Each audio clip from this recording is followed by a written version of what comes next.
incredibly important issue that affects millions of American seniors and their families, the reauthorization of the Older Americans Act, OAA, and its impact on seniors with age-related conditions like Alzheimer's and Parkinson's. The OAA is one of the most quietly impactful laws this country has ever passed. It's the reason a senior in Naples gets a warm, home-delivered meal through Meals on Wheels. It's the reason a daughter in Pennsylvania can take a few hours of respite after spending the night caring for her father with Alzheimer's. It's the reason a man in West Virginia with Parkinson can still get to a physical therapy appointment using transportation services. It's the reason senior centers across the country, including New York, can help coordinate with all of these things to support older Americans and their families. These are just a few examples of the faces of this law.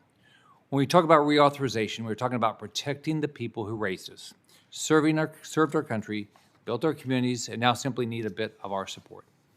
Across the United States, more than 7 million older Americans are living with Alzheimer's, including more than 580,000 in my home state of Florida. Alzheimer's steals memories and independence, often turning spouses and children into full-time caregivers overnight. Nearly 1 million Americans live with Parkinson's disease, which slowly robs people of movement, balance, and speech, but not of their determination or dignity.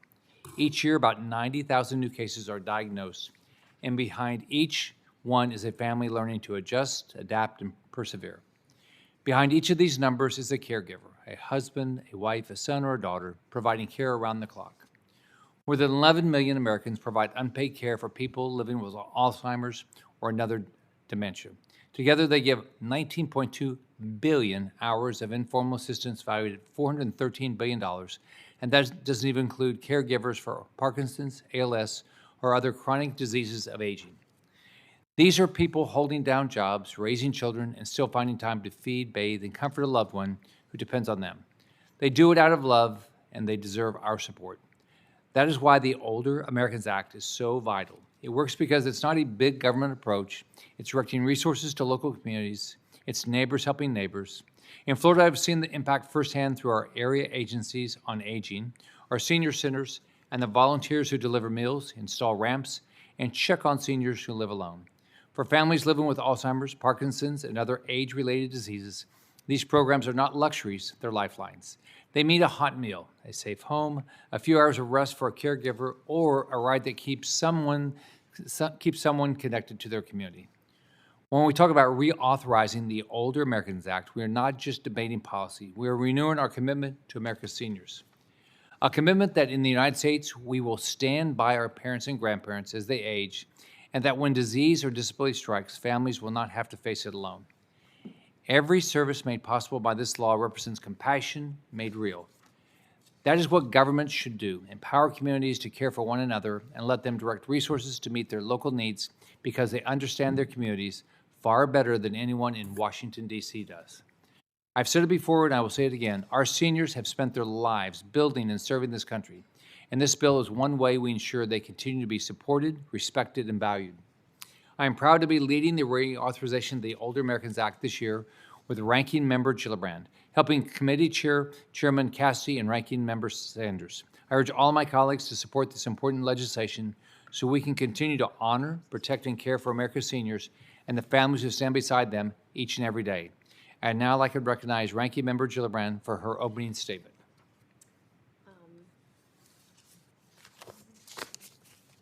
Just 1 second, I have the wrong remarks.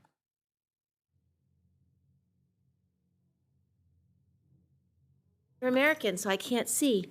Okay, here we go. Chairman Scott, thank you for calling today's hearing, and thank you for our witnesses being here. I'm greatly looking forward to our discussion on how our Older Americans Act provides vital, life-sustaining supports to older adults and people with disabilities that allow them to live with dignity and independence in the community of their choice. Many Americans don't realize that the OAA even exists, even though an estimate of 1 in 6 older adults and millions nationwide are helped by OAA funding and programs that they run each year. In 2024 alone, OAA allowed older Americans to receive over 240 million meals at home or in a community setting, over 14 million trips to a doctor, the supermarket, or participate in community events, over 10 million hours of help with everyday tasks like dressing or bathing. The OAA is a bipartisan workhorse program that flies below the radar. It helps fill the gaps and serves as connective tissue that improves the efficiency of federal programs like Medicaid, Medicare, Social Security, SNAP, and LIHEAP. Older adults and people with disabilities want to live and thrive in their communities, and the essential supports administered under OAA allow them to do just that. It's just a bonus that it's also cost efficient. Providing services to the community saves taxpayers billions of dollars every single year that would otherwise pay for extended stays in the hospital or institutional care, like nursing homes, which are far, far, far more expensive. In 2024, OAA funding generated 3.39 times of a return on that investment. This means that every dollar invested in OAA aging services generated $3.39 in community value and taxpayer savings. Furthermore, because of the efficient service delivery, older adults avoided 1.9 million days of long-term hospital stays and institutional care. But now is not the time to take our foot off the gas. Authorization of the Older Americans Act expired last year, even though so far there have been limited interruptions in OAA service delivery because of this lapse. It is vital to pass a reauthorization this fall to modernize the statute and be reflective of the evolving needs of older adults. In June, I was proud to join Chair Scott and our colleagues in introducing a bipartisan Older Americans Act reauthorization of 2025. This bill reflects our bipartisan, bicameral agreement that was included in last December's final appropriations package, which unfortunately ultimately fell apart. Particularly as the aging population is growing at the fastest rate in our nation's history, and more Americans are being diagnosed with aging-related diseases each day, it is crucial to reauthorize this legislation that allows for greater flexibility and increased capacity under the law to meet the need. In today's hearing, our witnesses will highlight how OAA helps families living with aging-related diseases by providing them with a variety of supportive and nutritional services, health promotion programs, and support for family caregivers. However, OAA services are just one essential piece of this puzzle. It helps these families live well in their communities now. Other bipartisan landmark laws, like the National Plan to End Parkinson's Disease and the National Alzheimer's Project Act, that are currently being implemented by HHS, help to chart the path for the future. They represent a federal commitment to changing the trajectory of neurodegenerative diseases that impact millions of American lives. And as we continue this work, it's my top priority to ensure that the voices and the needs of older adults and people with disabilities are elevated in federal policy discussions, particularly about the implementation of key statutes that impact their lives today and for years to come. I look forward to doing this in my role as ranking member of the Aging Committee and the Senate co-chair of the bipartisan Congressional Parkinson's Caucus, and the soon-to-be-formed Americans with Disabilities Caucus. I'll talk to you about later. I will always fight to make sure that older adults and people with disabilities can age with health, dignity, and independence in their homes, in their communities, and in the setting of their choice. I look forward to hearing from our witnesses today and how we can strengthen and administer the OAA to do exactly that. I want to thank Ranking Member Gillibrand for all of her hard work on all these issues. Now I'd like to welcome our witnesses. Our first witness is Erick Montealegre. Mr. Montealegre is a resident of Broward County, my home state of Florida. Along with his sister, he is a caregiver for his father, who was diagnosed with mild cognitive impairment 4 years ago. He also serves as a trained volunteer Alzheimer's Association community educator and previously served as a long-term care ombudsman. Thank you for being here. You may begin your testimony. Thank you, Chairman Scott, Ranking Member Gillibrand, and members of the committee. Thank you for the opportunity to testify today. My name is Erick Montealegre, and I live in Broward County, Florida. I'm a family caregiver, a volunteer with the Alzheimer's Association, and a small business owner in the senior care field. I've only been in the field for a short time, about 1.5 years, but every day reminds me of just how vital programs supporting older adults are. not just for families like mine in Florida, but for the nearly 12 million family caregivers nationwide who are caring for someone living with Alzheimer's. Today, I speak to you first and foremost as a son, one of 4 adult children, doing our best to care for our father, Alberto, who is living with stage 3 mild cognitive impairment. I'm proud to have him here today with me. As November is National Family Caregivers Month, it makes today's hearing especially meaningful. Dad was diagnosed with mild cognitive impairment 5 years ago when we first noticed changes in 2019. Initially, he lived on his own, proud of his independence, but over time it became clear that he needed more support, and he moved in with my sister. We soon found ourselves learning, often through trial and error, how to balance his independence with his safety, and how to find resources that would help him stay connected both to his community and to his family. Caregiving, as many of us here know, is emotionally taxing, physically demanding, financially challenging, and it's a full-time responsibility. With the help of our local area agency on aging, we access services under the Older Americans Act, which have made a world of difference to his quality of life. At first, Dad received home-delivered meals, which ensured he had healthy food and provided the reassurance of a daily check-in. He then began attending a local adult day center, which has become the heart of his day-to-day life and in many ways the heart of my story. Dad now participates in many activities that keep him engaged and happy. Like he's learning to play the piano and he does lots of art. He is able to exercise regularly and safely at the gym that they have on site. He gets to play chess daily, which is something that he's enjoyed throughout his entire life and allows him to remain socially and mentally engaged. He's 84 years old, and since attending the center, he started taking up dancing, which has been a surprise to all of us. It's encouraging to see him enjoying something new at this stage of his life, and it gives us hope in the ability to hold back the progression of the disease. The center provides much more than just recreation. It gives him cognitive stimulation, physical activity, social connection, and dignity. And for my siblings and me, it gives us respite and peace of mind. Knowing that he's in a safe, engaging environment allows us to focus on our own families, our own careers, and without constantly having to worry.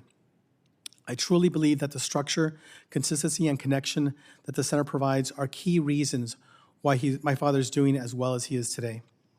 It's allowed me to step back from being his care manager and allows me to spend time with him just being his son. Dad immigrated to the United States from Colombia back in the 1970s. Over the course of the disease, he's lost some of his English and now speaks primarily Spanish. This can make it difficult for us to communicate with him on complicated topics such as retirement benefits and planning. The center employs bilingual trained staff who can speak to him in his native language, helping him and us understand the complicated issues that we need to know to make decisions around his care. It's hard to overstate what a relief it is to have caregivers who truly understand him and speak his language. They can often pick up on like nuances in his speech that even sometimes I miss. Hispanics are 1.5 times more likely to develop Alzheimer's disease, making it all the more important to prioritize high-quality, culturally and linguistically appropriate programs. Programs funded through the Older Americans Act are doing exactly that. They're meeting people where they are and honoring their story. In my culture, caring for our elders is part of who we are, and I hope that my children see that example and carry it forward. Reauthorizing and strengthening the Older Americans Act is an investment in our families, our dignity, and the community. Its programs provide families like ours with structure, valuable resources, support, and hope. Hope that my siblings and I can give Dad the best care possible, and hope that as our country ages, no family will have to walk this journey alone. Thank you again for the opportunity to testify, and I look forward to your questions. I think we all hope our kids are going to take care of us. So I hope so. All right, now we're going to recognize Senator Brooks to introduce our next witness. All right, thank you so much to Chair Scott and Ranking Member Gillibrand. I'm really pleased to introduce our next witness, Steve Sappington, who's a constituent of mine from Harford County, Maryland. Mr. Sappington is a patient advocate who was diagnosed with Parkinson's disease in 2015. Shortly after his diagnosis, Mr. Sappington became involved with Rocksteady Boxing, which provides boxing classes for Parkinson's patients that are specifically designed to help mitigate symptoms. When funding provided through the Older Americans Act for Rocksteady Boxing was in jeopardy, Mr. Sappington became a driving force behind the creation of Rally Against Parkinson's, a nonprofit organization dedicated to protecting this vital exercise, education, and wellness resources for people living with Parkinson's. Mr. Sappington continues to advocate for the reauthorization of the Older Americans Act and the implementation of the National Plan to End Parkinson's Act to better support Marylanders living with Parkinson's disease. So, Mr. Sappington, thank you so much for joining us today to share your story. You may begin your Actually, we're going to go to introduce one more witness? No, you can. That's good. Okay, and you can actually begin your testimony now. Thank you so much. Hello, Chairman Scott, Ranking Member Gillibrand, and members of the committee. Thank you for the invitation to join you today. My name is Steve Sappington. I'm 73 years old. I'm married to my wife, Dee, for 51 years, and I was diagnosed with Parkinson's disease in 2015. We have 5 sons and 9 grandchildren who keep us busy and motivated. For over 3 years before my diagnosis, my wife and I noticed a number of changes in my behavior. I was taking tiny steps instead of long strides. My once clear handwriting became illegible. We went to Longwood Gardens and I suddenly couldn't smell the thousands of blooming flowers. My hands began to shake. My balance was deteriorating.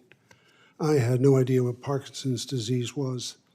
Dee urged me to see our family physician, who referred me to a neurologist.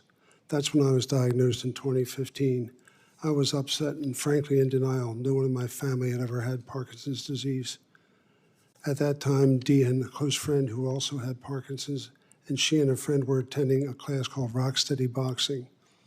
And these classes, and they kept telling me for weeks how great they were. I wanted nothing to do with it at the time. Why would I want to go to a boxing class? I was still angry and ignoring the obvious, and I guess going to a class would mean I had to recognize I did indeed have PD. Eventually, I gave in, mostly to get them off my back. But I went to observe a class, secretly determined to hate it. Instead, I found it interesting and even fun. Everyone was friendly and welcoming. All had Parkinson's at different progressions, and they were doing exercise specifically designed to counter the symptoms of the disease. I started going to 3 hour-long classes 4 to 6 times a week. 3 hour-long classes 4 to 6 times a week, and noticed small but immediate results. I faithfully went for 18 months, and then I heard that the funding for these classes was in jeopardy. After talking with the gym owner and certified trainers, I realized I couldn't let the classes stop due to lack of funding. More than over 200 older adults with Parkinson's, people like me, were benefiting from these free classes. I decided to start a nonprofit to raise money to keep them going. In 2018, I launched a nonprofit called Rally Against Parkinson's, or RAP. To make that happen, we were all volunteers, mostly seniors living with Parkinson's and some friends, learning as we went. With help from community grants, as in Older Americans Act and our own fundraising, we were able to secure enough funds to cover costs and keep every class free. That support made it possible for hundreds of people with Parkinson's to keep exercising, connecting, and improving their health. Today, our program offers 10 free hour-long classes each week. It's been life-changing for so many. Programs like this need secure, long-term funding. My neurologist tells me that my Parkinson's symptoms have remained unusually steady, saying it has never happened before in decades of her practice, and dubbing it a miracle. I went 8 years without needing to increase my medication, something very rare in a progressive neurodegenerative disease like Parkinson's. I believe the exercise and community programs like Rocksteady Boxing are a big reason why. When I first heard my diagnosis, it rocked my world. I didn't know what my future would hold. My balance and energy were fading. I was skeptical of the boxing class originally, but I went. That single decision changed my life. That is why the Older Americans Act matters. Programs that provide transportation, home-delivered meals, caregiver support, and community services make it possible for people like me to get to classes that improve mobility, reduce isolation, and help caregivers continue their vital work. I and many from Rocksteady Boxing class attend monthly Parkinson's support group meetings, and caregivers attend the Caregiver Support Group monthly meetings, all funded by the OAA. Thank you. These services don't cure Parkinson's. There still is no cure. But they keep us moving, participated, and connected while these researchers work towards better treatments. My ask is simple. Please reauthorize and fund the Older Americans Act this year with strong support for Title III services, nutrition programs, transportation, and caregiver support. These investments help people with Parkinson's and millions of other older adults stay in their homes and communities keep moving and stay connected. I also ask on behalf of the Parkinson's community that you support robust federal funding for PD research and ensure the implementation of the National Parkinson's Project Act and a seated advisory council. These efforts are important pathways to a cure. Thank you for the opportunity to share my story. I'll be submitting a full written statement and look forward to any questions that you may have. Thank you so much. Thanks for being here. I look forward to hearing about the boxing. Okay, Senator Husted, if you'll do our next witness. Thank you, Mr. Chairman. And thank you. I'd like to introduce an Ohioan, Duana Patton. Welcome to the committee.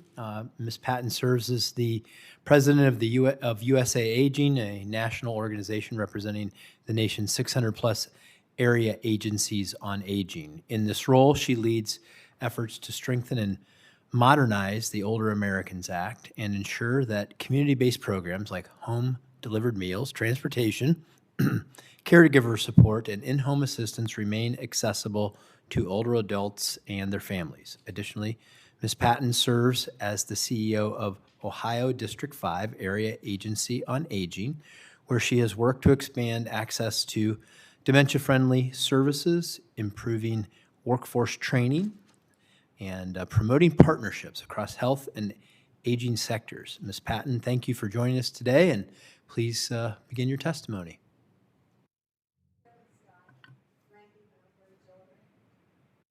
Sorry. Chairman Scott, Ranking Member Gillibrand, and members of the committee, thank you for the opportunity to speak before you today. My name is Duana Patton, and I am honored to serve as the CEO of Ohio District 5 Area Agency on Aging, where I have worked for nearly 31 years. Our agency, located in Ontario, Richland County, Ohio, is one of 613 area agencies on aging, or AAAs, located across the nation that helps older adults remain independent and supported in their communities. I am also the board president of US Aging, the National Association of AAAs. On behalf of these agencies and the millions of older adults and family caregivers we serve, I want to express my gratitude for your continued commitment to improving and prioritizing the Older Americans Act. As the older adult population in the United States continues to rise rapidly, AAAs have seen increased demand for OAA programs and services across the country. Strengthening the OAA, which is administered by the Administration for Community Living, over the next decade will be critical, as it is the cornerstone of the nation's non-Medicaid home and community-based services, serving nearly 11 million older Americans per year. The Aging Network carries out these services and includes state units on aging, Title VI Native American aging programs, and tens of thousands of local service providers. The OAA enables the local delivery of home and community-based services, which are almost always less expensive than institutional care provided in nursing homes or assisted living facilities. The longer older adults can successfully age at home, the better it is financially for families and the federal government. For over 50 years, AAAs have served as the local leaders on aging. We are social care experts and often the front door to aging services, receiving referrals from caregivers, physicians, and community partners, usually at a time when a person is facing a new or increasing risk related to aging. The core services we provide include nutrition, supportive services, caregiver support, health and wellness, and elder rights. Our person-centered approach recognizes the health of the person and focuses on interventions that will foster better outcomes. A good example of that is Ms. Gray. Ms. Gray was referred to our AAA following a hospital stay for a chronic health condition. She was not complying with her medication regimen and had poor eating habits. By providing personal care in her home weekly and home-delivered meals, Ms. Gray has improved health, both physically and mentally, and has not been admitted to the hospital since she started receiving these services. This is a powerful impact of the Older Americans Act. There are several OAA programs that provide critical support to older adults with age-related diseases. First is the Older Americans Act Title IIIB Supportive Services, the bedrock of the Act and a lifeline for older adults needing in-home support. Then we have OAA Title III Nutrition Services Program, the largest program in the country that provides nutrition services to older adults in need. Additionally, OAA Title IIID Evidence-Based Health Promotion and Disease Prevention Programs support falls prevention and health management for older adults. And Title IIIE, the National Family Caregiver Support Program, supports the family caregivers of older adults.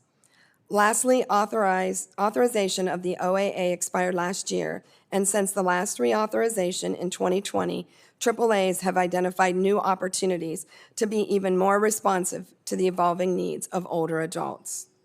In closing, the lessons we learned during the pandemic underscore the importance of allowing AAAs to continue using innovative practices that have proven effective.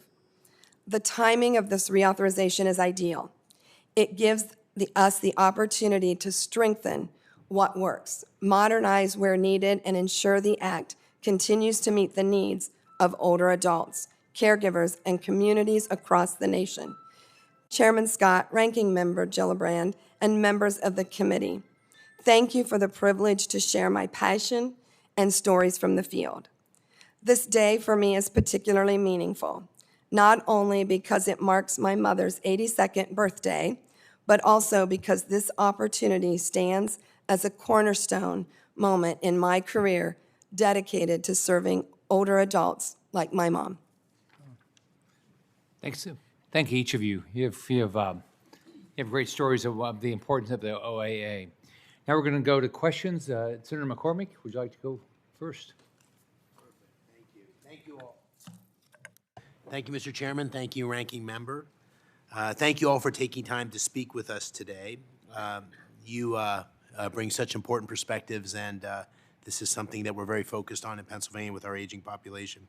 Mr. Sappington, you have a unique perspective as both a patient and an advocate for Parkinson's disease patients and caregivers.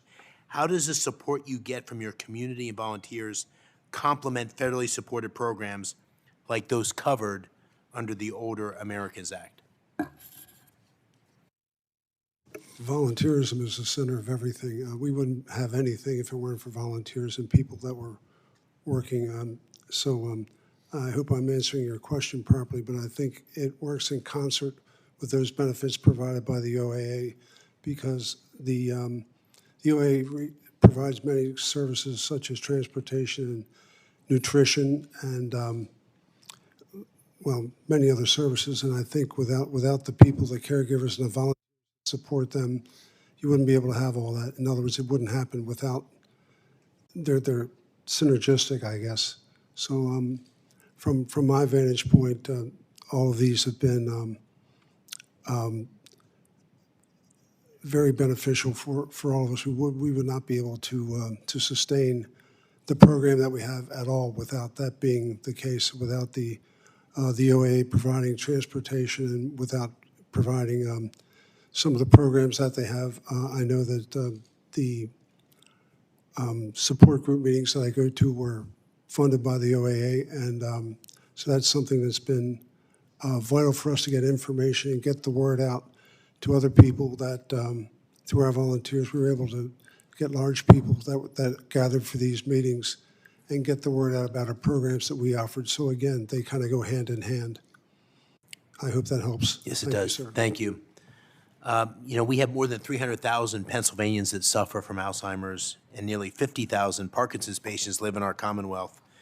And these numbers don't capture the hundreds of thousands of caregivers who volunteer their time and resources after to support their loved ones. Mr. Montealegre, I hope I got that right. Your firsthand experience with your father and so many others in your community is extremely valuable. You've touched on several services supported by the Older Americans Act. What do you think's missing in the programs covered under the OAA that would go a long way towards supporting Americans with these neurodegenerative diseases? Thank you for the question. I think one of the most important things is time. And the sooner that the family caregivers can learn what services there are at the diagnosis point. A lot of families get diagnosed, they get told, and they get appointments with social workers who can give them a multitude of options. And the family needs to understand that the sooner they can get their loved ones into treatment and therapy, the sooner they can start pushing back on these diseases that do not have cures. And I think a lot of times there's a slight delay between diagnosis and the start of community resource interventions. And if there's anything we could do to shorten that time or limit that time, it would make an impact in everybody's lives. Thank you very much. Thank you, Mr. Chairman. Thank you, Senator Also Brooks. Thank you so much to Mr. Chair and Ranking Member Gillibrand. Like so many of my colleagues, I am a part of what they call the sandwich generation, which means that I am caring for a 20-year-old daughter and also I'm really privileged to balance that with the caregiving of my parents. I also hear daily from Marylanders who are caring for their own family members, and I know how important the responsibility can be. I share it with each of you as having a mother who is suffering from dementia. My father was her caregiver, and he has most recently turned ill himself. And so it is the case that so many adult children who are balancing work, child care, and caregiving, it can be a really awesome responsibility. And we know that a shutdown causes so much fear and turmoil for so many people who are just wondering what tomorrow will look like. Now, the Older Americans Act exists to bridge the gap for caregivers, to ensure that older adults can live independently and with dignity, and to support the families who care for them. Last year, Congress got to the 5-yard line on a bipartisan reauthorization of this critical law before a tweet by Elon Musk undermined the progress. And so at the very same time that families are being requested to do more with less, we know that this administration has moved to dissolve the Administration for Community Living, weakening the agency responsible for coordinating the support nationwide. Our responsibility is clear. We must reauthorize and strengthen the Older Americans Act and ensure the programs and agencies that carry it out have the staffing and stability needed to meet rising need, especially during a shutdown that, in my opinion, has gone on too long. So I look forward to hearing from each of you today and discussing how we can protect and strengthen the systems that our seniors depend on so that they and their caregivers are supported and not left behind. The first question for Ms. Patton or Mr. Montealegre is about the ACO cuts and shutdown. The Administration for Community Living is the backbone of the Older Americans Act. It keeps the nation aging network coordinated and functioning, but over the past year, we've seen sweeping staffing reductions along with a proposal to dissolve the agency altogether and fold its functions into a larger, less specialized division at the Department of Health and Human Services. Now, layered on top of these cuts, we're in 36 days into a shutdown that has frozen or delayed essential work across the agency. Ms. Patton, what does it mean for families and caregivers when the ACO loses staff, loses structure, and is unable to operate its Older Americans Act programs? So thank you for the question. I think that's where the Older Americans Act, where we see its greatest strength, is because it does start at the federal level through state units on aging all the way down to the local level. And, during the pandemic, the AAAs, we were required to be very nimble and to come up with ways in which during trying times or challenging times, whatever the reason, to make sure that individuals and families had the services and supports that they need. So when we think about the Older Americans Act and the way it is designed and the importance of the reauthorization, it's making sure that no matter what is happening around us, that we have the ability to serve the people in our communities, to take care of the individuals in a timely way, and to think about caregivers. And so, that is the value of the Older Americans Act, is because there is this federal perspective and the authority to administer the Older Americans Act, but then it works its way all the way down to the local level where we can be innovative and responsive to the needs of individuals. Thank you. Now, Mr. Sappington, first of all, I want to thank you for being here today and for the work that you've done in Maryland and keeping our community exercised and moving in programs like the one that you've been involved in. And your testimony, I think, underscores something really important about the Older Americans Act, and it's how it helps people to live well today and also helps people to have hope for tomorrow. As someone who's living with Parkinson's, you know personally what it means to rely on the day-to-day support for long-term search for better treatments. So I want to ask you, how do the services that the Older Americans Act supports, like transportation, caregiver resources, and community exercise programs, help people with Parkinson's maintain function, stay connected, and live well day to day? Thank you for the question. I'll try to do my best to answer that. The OAA provides vital support in terms of the transportation and the caregiver support that people with Parkinson's desperately need. And the fact that it is a federal program and obviously needs to be supported and reauthorized to prevent any disruptions in access to critical supports like home care, transportation or caregiver assistance. I'm also going to say that the National Plan to End Parkinson's Act would be something that would go hand in hand with the OAA because the OAA provides what people need now, the services they need to get from point A to point B to be connected and to continue to stay active, and as well as the nutrition and the caregiver support. So the OAA is vital to people with Parkinson's and those that have neurodegenerative diseases in our older population. They both go hand in hand with the National Plan to End Parkinson's Act. And one is basically providing people what they need now to live with their older Americans, to live with their neurodegenerative diseases. And the other looks for a permanent end to those diseases. So they kind of work hand in hand. One's the now cause, one's the future cure for it. So I can't say enough about the need for both. Thank you very much for that question. Thank you so much. Ranking Member Gillibrand and I would love it if everybody on the committee would co-sponsor the reauthorization of the OA. Let me turn it over to Senator Moody. Thank you so much, Chairman Scott and Ranking Member Gillibrand. Thank you for holding this important hearing on a very important topic. Let me welcome my fellow Floridian from Broward County, Erick Montealegre. Appreciate you being here. Thank you so much. And to all of our witnesses today, this is so important, and these hearings help us not only highlight how certain policies help Americans, the challenges that we might face in getting policies pushed through Congress, and this is all part of that process and such an important part, and we appreciate you taking part in today's hearing. I was raised by a mom who dedicated her entire career to helping seniors, aging Americans, working with the groups that are supported through the Older Americans Act. And it's probably no surprise when I became Florida's Attorney General, one of the first things I did was set up a senior protection team, which was an interagency team to focus on how we can better serve aging Americans. As you know, we are the Sunshine State in Florida, but we are also the Silver State, I like to say. And so it was so important. And I want to thank the attorneys that worked with me and the investigators that worked with me. They did so much to protect seniors in our state. But I think one of the things that gets lost in this piece of legislation is that it authorizes grants for long-term care ombudsman program and specifically the elder abuse, neglect, and exploitation prevention programs. And I know that we have people here, a volunteer now with Alzheimer's Association, but previously I believe, sir, you served as a long-term care ombudsman.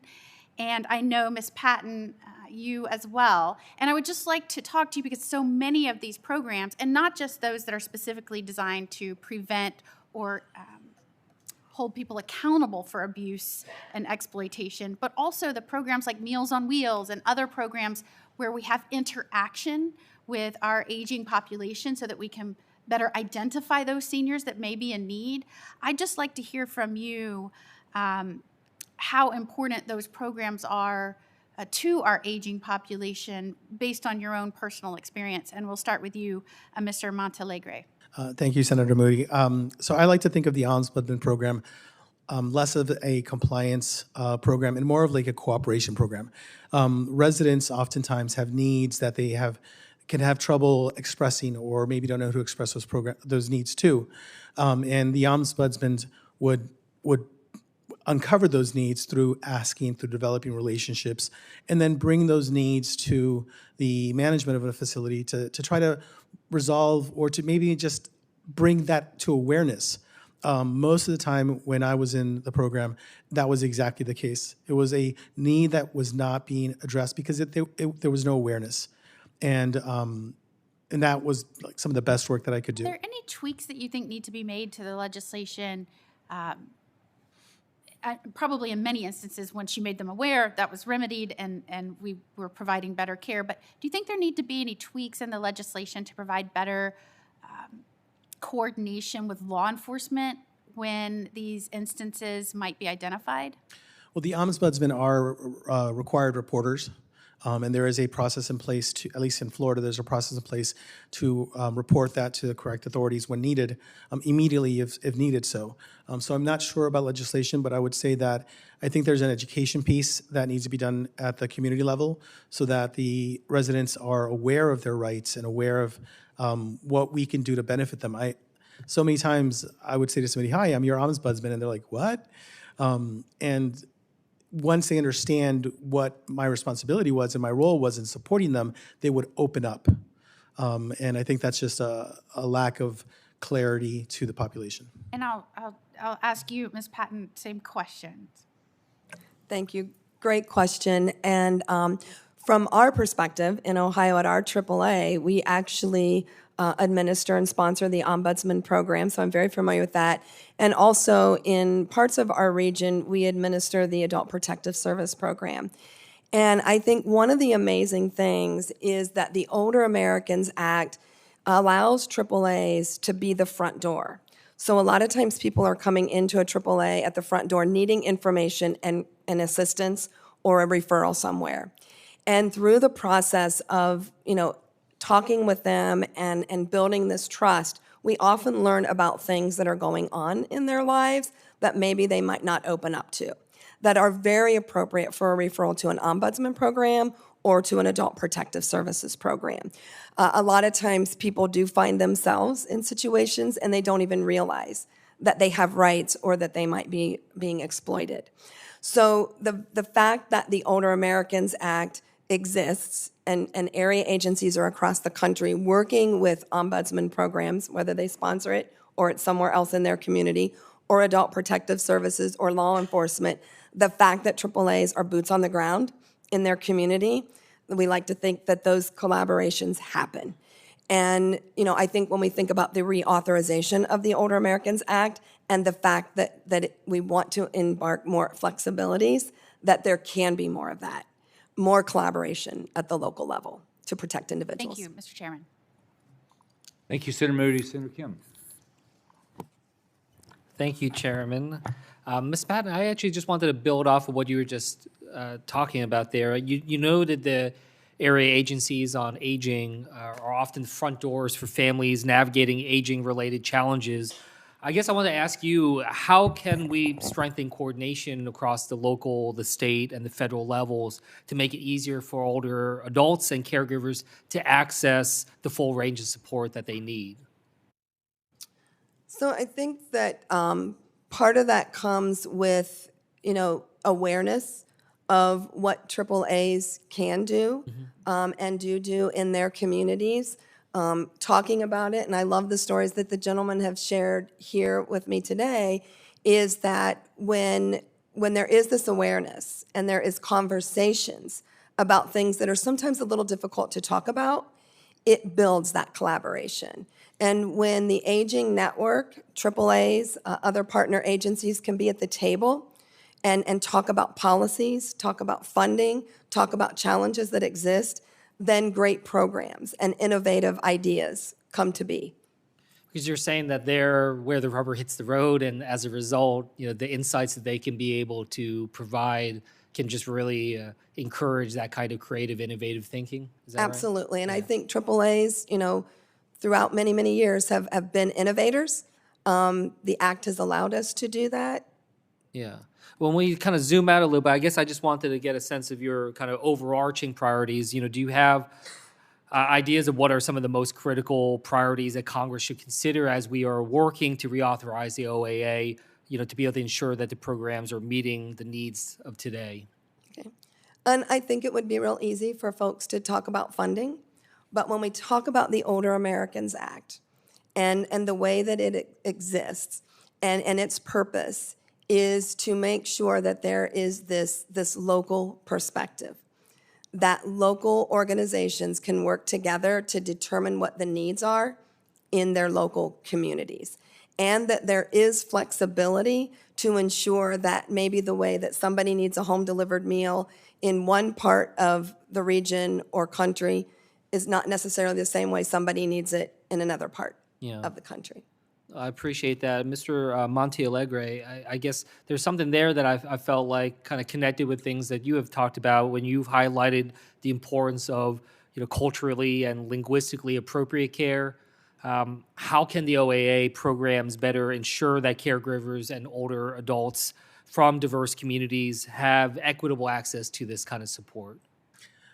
Well, I think it's important to understand that as people progress through the disease, very often they start learning languages. Start losing languages, but then revert to original native languages. So it's important to us to understand, where our community came from, so that we can train and bring in the right people with the right skill set to support those people who have, for one reason or another, lost the ability to speak English.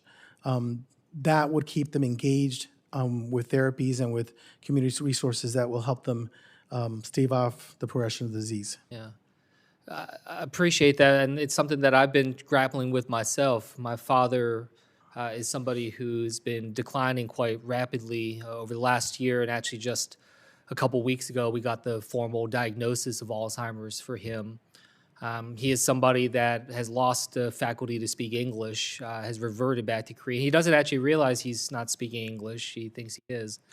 But it's been very difficult. There are very few places where we can get care, caregivers, and get that kind of support in Korean. And it's been just very challenging to be able to do so in a way that I feel like he's taken care of while I'm here at the Capitol. So, I agree with you wholeheartedly on that front, that we need to be pushing on that. I mean, look, just as we're talking through this, Chairman, I'm grateful that you brought this up because, again, I really do think, and we've talked about this before, this is a unifying issue. This is something that all of us understand as part of the human condition in terms of what our families are going through. And at a time when we're certainly having deadlocks and challenges and other types of policy debates, I do hope that our ability to draw upon just the struggles that so many families are facing when it comes to aging-related challenges. I know, as I said, we've kind of plunged into the deep end as a family, and it's been overwhelming for us. It's been a very difficult last year. Things that I never realized that we would have to confront, and to do so while I'm also raising an 8-year-old and a 10-year-old has been a lot. And so, this isn't just academic to me or theoretical to me, and I'm grateful for you all coming on out here, talking to us about this, and you have my word that we'll do everything we can here to try to push forward on the reauthorization and do it in a way that can provide help to so many Americans. So with that, I'll yield back, Chairman. Thank you, Senator Kim. Senator Husted. Thank you, Mr. Chairman. Thanks to the ranking member and you for hosting this hearing today. In preparation for this hearing, I was doing a little research and I saw that this problem of isolation, loneliness is getting worse. It did hit perhaps a peak during the COVID pandemic, but as a trend, it's getting worse. And I saw the report that said people between the ages of 50 and 80 reported feeling lonely and isolated. 1 in 3 people found themselves in that situation. And that loneliness and isolation is associated with an additional $6.7 billion in Medicare spending.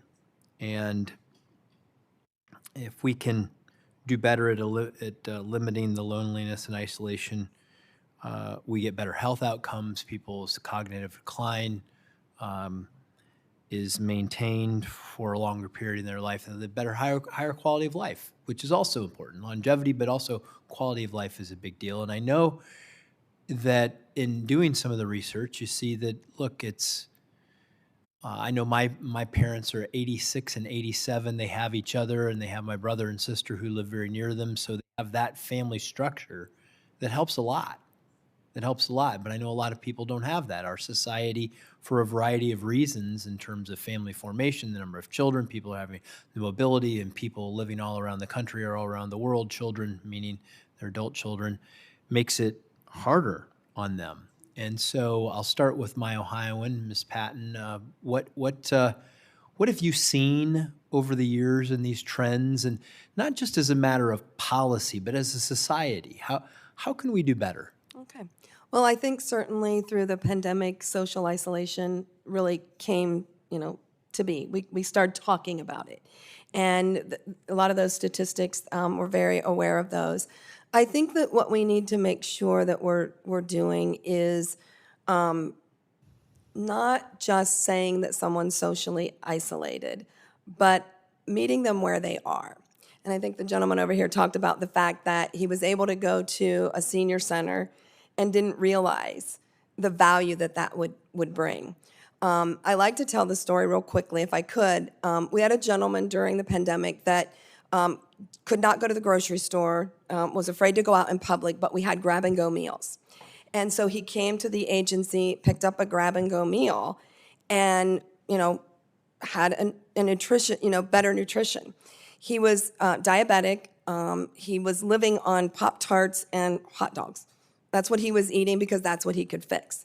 But after he began getting the grab-and-go meals, he lost weight, and his diabetic medication was reduced. In addition, he made friends because we made the grab-and-go meal experience something in which the individuals engaged with our staff and engaged with each other.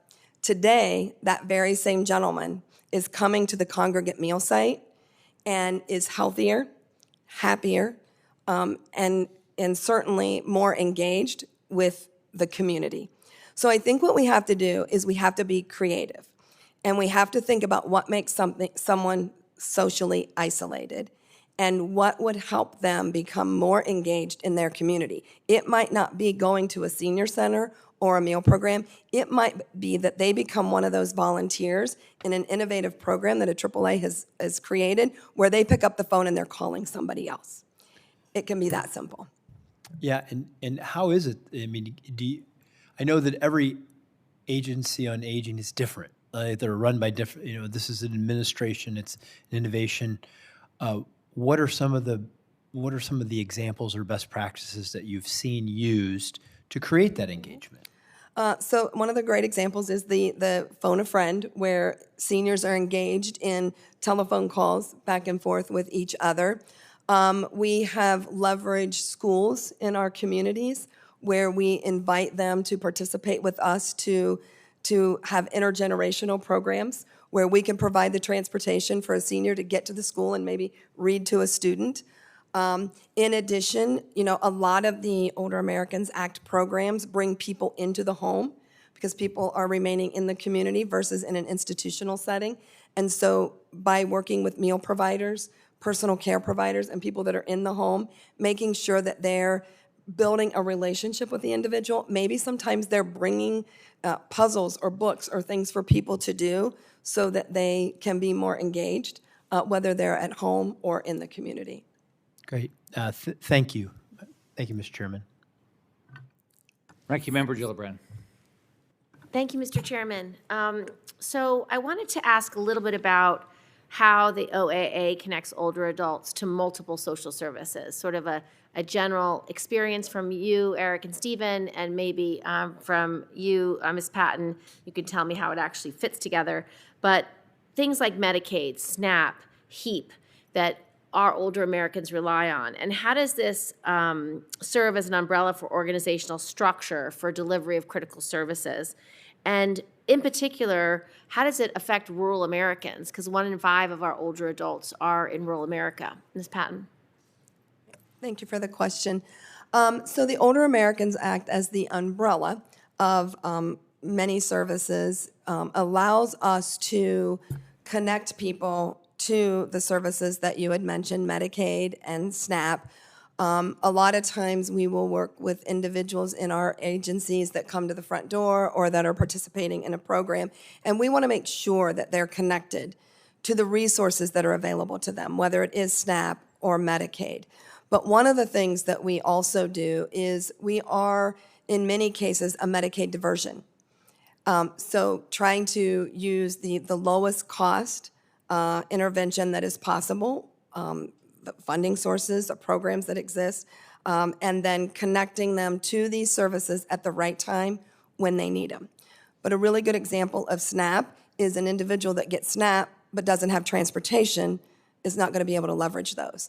So we have actually, in our network, been able to leverage the Older Americans Act services and help people connect and use the services that they may be eligible for. Understood. Stephen or Eric, do you have any anecdotes about how it's worked for you? I'll go next. So here in Broward, the agency serves as like she mentioned, an umbrella organization. But then they also are an experimental organization as well, where they're reaching out to technology companies, for example, like robot puppies or robot cats, to help people deal with isolation and feelings of loneliness, and as well as like radar for alert monitoring devices, things like that. So these are things that I wasn't even aware of that existed or even needed. And I think the agency is constantly looking for other things that can help. And then they vet those programs or products or resources. So going to the agency gives us a sense of confidence that there's all these different things, and maybe these things work for us or not, but what we feel is they're safe to try and they're safe to go talk to without possibly having our family members fall into some kind of bad situation or some kind of trap. And that certainty makes it easy for us to reach out to them and say, hey, you're a safe source. So so the other organizations also funnel themselves automatically to the area agencies on aging, because they know that if they can get the agency's buy-in and support, that the population, the community will reach out to them for help as well. Understood. Stephen? Yes, I would like to say that grassroots programs are often the closest to the need, and they see firsthand what helps older adults and people living with these cognitive diseases stay healthy and engaged. Increasing the funding for the area agencies on aging so that they can partner with and support innovative community-based nonprofits. Area agencies on aging can also offer technical support and guidance to older adults who want to start local programs but may lack the experience or resources. And transportation is also, on the OAA, transportation is also often the biggest barrier for keeping older adults and people with Parkinson's and other neurodegenerative diseases. Have you used any of those transportation services? Yes, I have. And give us an example of where it made a difference for you. We've had, well, personally speaking, we've had, I got a call from a gentleman that had just been diagnosed with Parkinson's. He thought it was the end of the world. His parents had died. His girlfriend had just broken up with him. He went to the doc and was diagnosed, and he came back in. Ironically enough, a infomercial was on, and I had reached out to some people in the media and was doing a thing on Parkinson's and how to fight back against that. And he thought his world was coming to an end and saw me giving my phone number, and I got a call from him. I spent the next 2.5 hours walking him off the edge. Yes. And ended up meeting with him halfway. He was 20. He was in Baltimore City. I was up around the Pennsylvania line. And anyway, we ended up meeting halfway, and I hooked him up with a way to get from down 20 miles away from where he was to a rock steady boxing class that he would be able to. Oh, that's great. To be able to take advantage of that. So that worked out very well. So thank you for that. Thank you. Go ahead. Mr. Sappington, tell me about your boxing. What do you do? It's fun. Well, first of all, I want to go back and say I did tell all the gals that were trying to get me to go that they were right. And It's always better. yeah, yes, it is. You recognize that sooner is always better than later. But they play music, and everything they do is designed to combat a symptom of Parkinson's. And Parkinson's is one of those things where you have, your brain and interferes with your muscles' ability to respond and your body. That's why they get the dyskinesia and the shakes and your body not behaving the way that it should. First of all, they play rock music of our generation, which gets you involved with it, so you're there from a musical standpoint. That's wonderful. And then they give you short commands where you have to use your brain and your mind to stay active, like you're going to throw X amount of combinations of punches into heavy bags, or they have ladders painted on the floor, and you have to step in and step out of them, much the way you see football players do between tires. Ours are not between tires because we'd be falling all over the place. So these are just painted on the floor, and you have to use your footwork, and you have to have strengthen your brain to tell your muscles what to do. And if you keep doing that, the muscle memory becomes very strong, and it can override some of the symptoms. And that's wonderful. Parkinson's even takes away your voice. And my voice used to not very often be this soft, but even with the commands that they give, you're supposed to holler back. Yeah. So the more you exercise it, the more you can strengthen your voice. So it works out very well. So you don't have to box a person. no, that was one of the things that I've harbored under when I first heard it. Why would I want to go boxing, But I already have a problem. I don't need another one. right. No, but I appreciate the question. That exactly where I was, at least from my standpoint. So thank you. Thanks. Mr. Montealegre, how did you find these services? How did you even find out about them? Not fast enough, to be perfectly honest. We started, using internet searches to try to see what options there were, and I think that's where we started getting confused. I think if you put in, dementia, any of those kind of searches, tons of things come up. And after having gone through several rounds of talking to the wrong people, I found the right people, and they were able to get us in to take classes for us so that we could understand what was going on, so we could learn about what dementia progression looks like, what some symptoms are that might happen, what adaptations we can make to help our family members. It's that kind of education that really gave us the confidence to keep looking. Because at that point, we don't even know what we don't know. So when you don't know what you don't know what to look for.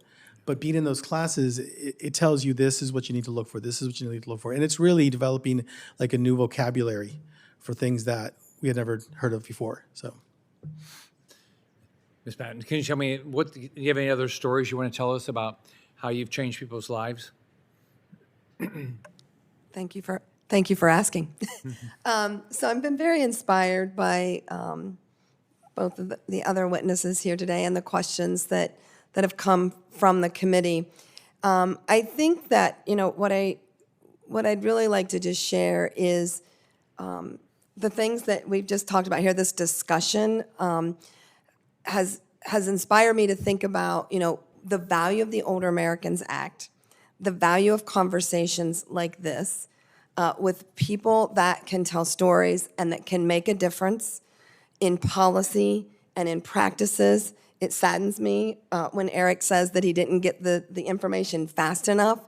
And, I think that, through the Older Americans Act and the innovative approaches for AAAs, and when we think about the programs that we have, I'm thinking about 3D and the evidence-based programs is where we're touching individuals and how invaluable it is that we're meeting people before they're in crisis, that we're leveraging the funds and the programs under the Older Americans Act to get to families, caregivers, and individuals before the crisis. Do you think you both help people and you save money? Absolutely. Yeah. We help people and we save money. And the sooner that we do that and the more innovative we can be, yes. Have you helped people either stay active in their job or stay active in their volunteering? Yes, through the area agency and through the Older Americans Act transportation services, through the ability to work collaboratively with other organizations. We have many individuals that come and volunteer in our meal sites, that might not otherwise get out. So for any of you, is there any reason at all you think we shouldn't reauthorize the OAA?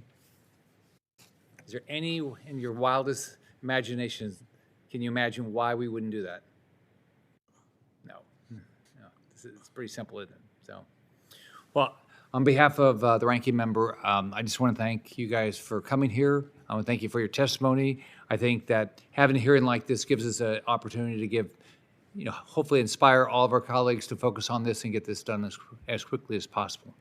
I'd like to thank everyone for being here today and participating. I look forward to working with members across the island down the dais. If any senator has additional questions for the witnesses or statements to be added, the hearing record will be open until next Wednesday at 5 p.m. Thank you guys for coming.